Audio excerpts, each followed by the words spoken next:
salaamu ullaahi calaykum waraxmatullaahi wabarakaatu. soo dhawaada asxaabta quruxda badan kusoo dhawaada janalkeena garsoore fx. ciid wanaagsan, ciid mubaarak. qof walba waxaan rajeynayaa maanta inay u ahayd maalin aada u qurux badan.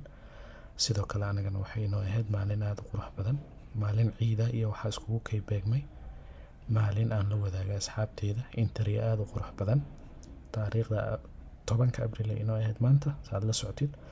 maanta waxaan wada qaadanay 3 sadab oo aada u qurux badan oo cajiib ah. weliba waxaan la soo wadaagnay qaybteena haddaad aragtid discordkeena. haddii aad xiiseynaysa inaad nagu soo biirto si free wuxuu ku yaalaa youtube-keena qaybta videoyada description-ka. subscribe noo saar, kadibna meesha nooga soo biir muuqaalada qaybta description-ka. intrigan xilligaan la wadaaga waa aragtaa 11 ahayd maanta. sadabkiisu aada u qurux badan oo diyaarsan isagoona dhaqaaqin ayaan la soo wadaaga asxaabta macal signalkiisa. intriga labaad wuxuu ahaa euro USD aan yiraahdee euro USD, isagana aan sugaynay in sadabka 4 saac uu noo diyaarsanaa in liquidity-ga lanoo sweep gareeyo maadaama USD ka dhan bay ka raadinayno.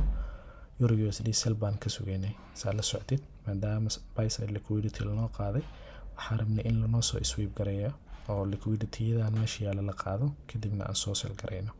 asla arki doonaa waxa ay sameysay.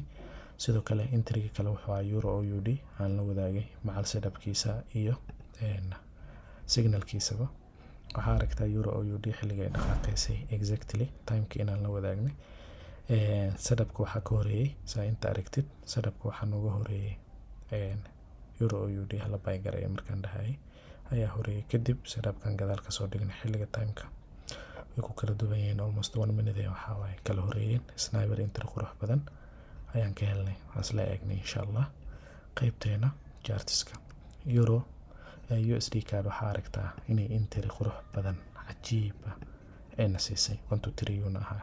waxaad aragtaa meeshan 1-3 risk reward ratio aan ka helnay. meeshan waa aragtaa Soomaan 11 bips 0.5 iyo waxaan sameynay 35.6 profit. waxaan iska gareynay 12 bip. waa intri cajiib u ahaa ilaa iyo intuu dhaqaaq hadaa fiirisid greedy ma noqon. targetkeena waxaa waa ku adkeysanay ilaa iyo 100 bip ku dhawaado bixiyay 98 bip almost waa iska 100 bip. intriga kale wuxuu ahaa euro USD, isagana balance la fiirino.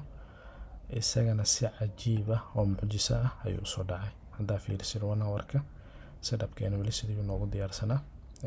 waa aragtaa Soomaan si qurux badan waa cajiib ah. ma aragtaa liquidity-ga meesha waa loo sweep gareeyay, fair value-ga baa loogu beegnaa. sidoo kale breaker-kan ama order blocks u taqaanid ama breaker independence waxa u taqaanid adiga ku taala, laakiin muhiimadda inaad fahantid la rabaa BDR-yada. kadibna markii loo sweep gareeyay automatically waxaan ka soo galnay 50% oo candle-ka madow meesha ku yaalo. kadibna maxayna siisay 1-4 23 21 aan diski gareynay almost 90 pips above. sadabkaaga markaa taqaanid uu ku diyaarsan yahay waa fursad cajiib ah. intriga kale muxuu ahaa euro USD, amazing intri. intrigan ilaa iyo shalay aan raadinaynay oo buygan aan sugaynay. asxaabta qaar meelahan ay kasoo qaadataan rajeynaya xilliga shalay aan buy soo dhahaynay. kan intrigeena maanta ahaa isagana 1-2 ahaa almost 30 bip oo nadiif ah. waad aragtaa macal sadabkiisa, laakiin ilaa intuu na siiyay hadaa fiirisid qaybtan ilaa inta kaysa 82 bips ayuu noo dhaqaaqay masha Allah. hadaa fiirisid marka qaybtan euro USD xilliga aan buy soo niri maysan dhaweyn. wakana waa arki kartaa shalay aan gaadaynay intrigan trade-kan euro USD buy hala buy gareey. marka maanta waxay inoo ahayd maalin aada u qurux badan. kusoo bir youtube-keena garsoore fx academy si aad sadabyada iyo cilmiga oo noo la faa'iidaysatid insha Allah. السلام عليكم ورحمة الله وبركاته. عيد مبارك، عيد ونكسن.